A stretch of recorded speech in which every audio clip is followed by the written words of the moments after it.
Ya, Assalamualaikum warahmatullahi wabarakatuh. Bagaimana kabar kalian semua? Semoga sehat selalu ya, dan terus semangat dalam belajar. Semangat, semangat, semangat.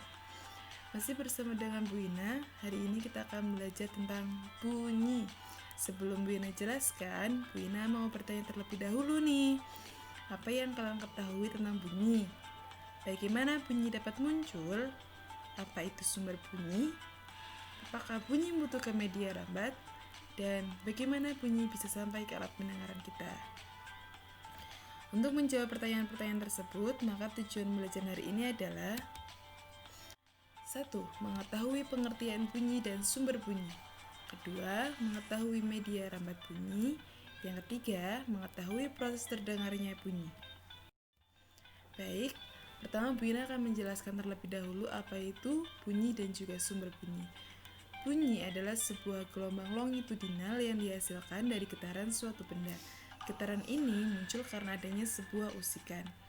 Nah, gelombang longitudinal adalah gelombang yang arah getarnya sejajar dengan arah rambatnya. Gelombang longitudinal ini sangatlah membantu hewan nokturnal dalam mencari makan di malam hari yang gelap, seperti kelelawar. Kelelawar bergerak dengan memanfaatkan gelombang longitudinal benda-benda di sekitarnya dan memiliki alat pendengaran yang sangat tajam, sehingga walaupun suara sekecil apapun dan getaran sekecil apapun, kelelawar dapat mendengarnya. Jadi, walaupun dalam gelap, kelelawar tidak akan menabrak pohon ataupun tembok. Kemudian, sumber bunyi. Sumber bunyi adalah benda-benda yang dapat menghasilkan bunyi. Nah, di sini Bu Ina tekankan ya bahwa sumber bunyi akan menghasilkan gelombang atau getaran jika diberikan usikan. Contoh usikannya ada banyak sekali seperti trompet yang tiup, HP yang berdering, TV yang dinyalakan, gitar yang dipetik, dan drum yang dipukul. Nah, dalam layar sudah Bu Ina tampilkan beberapa pemanfaatan gelombang longitudinal bunyi dalam kehidupan sehari-hari. Yang pertama ada kelelawar. Kelelawar dalam malam hari mencari makan, dia memanfaatkan gelombang longitudinal yang dihasilkan oleh benda-benda di depannya. Dalam hal ini ada kupu-kupu. Kupu-kupu sebagai sumber bunyi memberikan usikan berupa kepakan sayap yang akan menghantarkan getaran dan juga gelombang ke depan kelelawar sehingga kelelawar tidak akan menabrak kupu-kupu. Kemudian ada lumba-lumba. Lumba-lumba berkomunikasi dengan hewan-hewan di sekitarnya atau ikan-ikan di sekitarnya juga dengan memanfaatkan gelombang bunyi yang dikeluarkannya. Dalam hal ini, ikan-ikan yang lainnya sebagai sumber bunyi dan gerakan-gerakannya dalam air itu adalah usikannya. Kemudian ada kapal selam. Nah, kapal selam mengetahui jarak daratan di depannya dengan cara memantulkan gelombang terhadap benda-benda di depannya.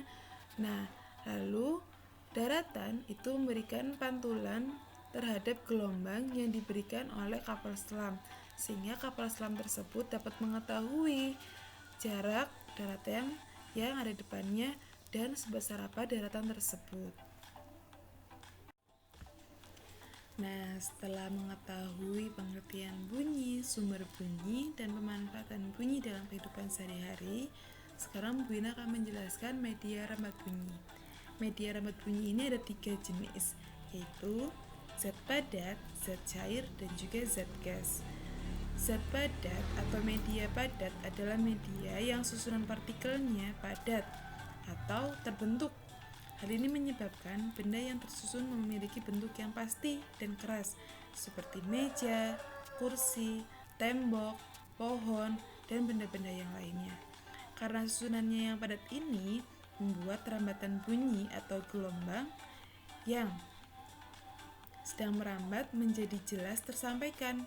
Maka dari itu, jika kita berbicara dalam ruangan tertutup, kita akan lebih mudah dalam mendengarkan suara lawan bicara kita. Lalu yang kedua ada media cair. Media cair ini sangat dimanfaatkan oleh orang-orang yang bekerja yang berhubungan dengan air. Mengetahui kedalaman laut, mengetahui ada hewan apa saja di bawah air, dan mengetahui bentuk dan besar benda-benda yang ada di bawah air. Ikan pun memanfaatkan media air ini untuk berkomunikasi dengan hewan-hewan kawanannya ataupun benda-benda yang ada di depannya. Hal ini juga dapat memberitahu kita jika ada tanda-tanda akan terjadinya tsunami. Lalu yang ketiga ada media gas atau udara. Media gas atau udara ini sangat banyak di sekitar kita. Namun, karena susunan partikelnya yang sangat mudah berpindah-pindah, hal ini membuat getaran yang merambat sedikit terganggu perjalanannya. Sehingga saat kita berbicara dengan teman kita yang ada di lapangan luas, terkadang suaranya menjadi kurang terdengar. Hal ini karena media bunyi yang dilalui adalah media udara. Nah, sampailah kita di materi terakhir, yaitu proses terdengarnya bunyi oleh alat pendengaran. Di layar sudah Bu Ina tampilkan ada sebuah bedugan besar. Bedugan besar ini jika diberikan usikan akan mengeluarkan getaran dan juga gelombang bunyi, yang kemudian bedugan besar ini kita sebut sebagai sumber bunyi.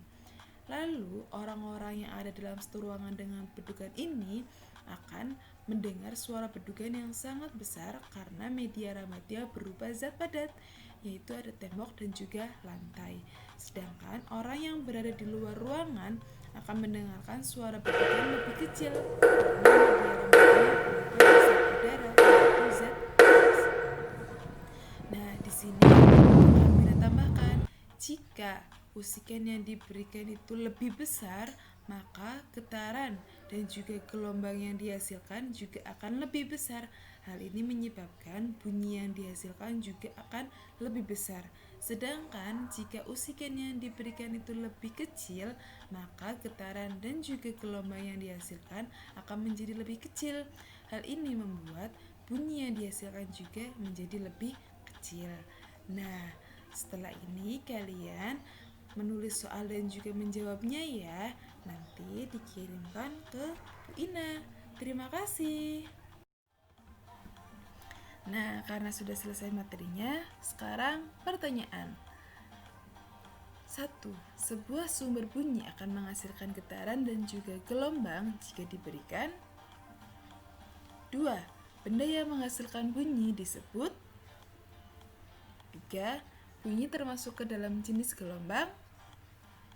4. Apa saja media rambat bunyi? 5. Jika usikan yang diberikan lebih besar, apakah akan berpengaruh terhadap bunyi yang dihasilkan? 6. Gambarkan proses bunyi tercipta hingga sampai ke alat pendengaran. Nah, selamat belajar ya. Jika ada pertanyaan, tulis di bawah. Oke, terima kasih. Semangat belajar. Semangat, semangat, semangat.